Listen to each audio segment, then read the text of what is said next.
एक गांव के किनारे पर एक घना जंगल था जिसका नाम भूतिया जंगल था। जंगल के अंदर का रास्ता इतना भयानक था कि सूरज की रोशनी भी वहां तक नहीं पहुंच पाई। गांव के लोग जंगल की कहानियों से भिक्षु थे और जंगल की ओर जाने से बचते थे।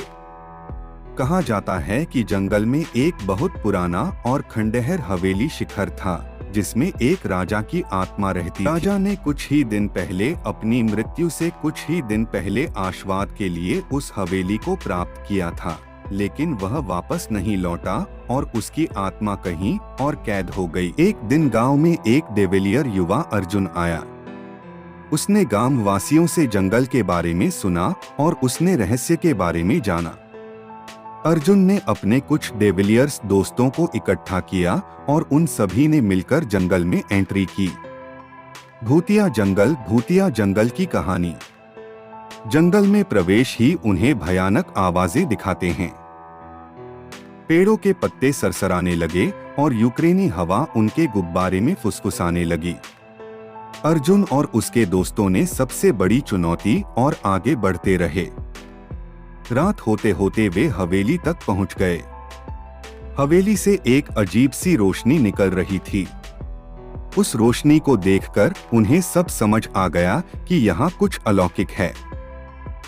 उन्होंने हवेली के अंदर कदम रखा और देखा कि हवेली के अंदर का दृश्य किसी रोशन महफिल जैसा था। हवेली के मध्य भाग में एक बड़ा हॉल था जहाँ राजा की आत्मा को शांति दिलाने के लिए पूजा की जाती थी। उसने देखा कि हॉल के बीच में एक पवित्र अग्नि जल रहा था और उसके चारों ओर अदृश्य शक्तियां अर्जुन थीं। अर्जुन ने यह समझ लिया कि यदि राजा की आत्मा को शांति मिलती है तो उन्हें पूजा में स्वयं शामिल करना होगा।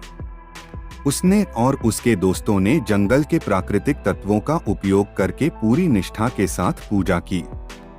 पूजा पूरी होने पर राजा की आत्मा प्रकट हुई और उन्होंने अर्जुन और उनके दोस्तों को आशीर्वाद दिया। राजा की आत्मा मुक्त हुई और जैसे ही वह आकाश की ओर से ऊपर उठा, पूरे जंगल में एक अजीब सी शांति छा गई। गांव वाले जब ये नजारा देखने के लिए जंगल की ओर दौड़े तो वे हैरान रह गए।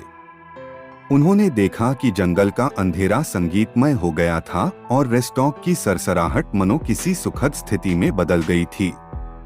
अर्जुन और उसके दोस्तों के साहस और ज्ञान के कारण जंगल अब भूतिया नहीं रह रहा है। लोगों ने इन्हें अपना हीरो माना और भूतिया जंगल अब एक पवित्र जंगल के रूप में जाना जाता है। कहानी से ये सिखाने का अर्थ है कि साहस और सच्चाई की राह पर चलने वालों का मार्ग ईश्वर हमेशा के लिए बनाए रखते हैं।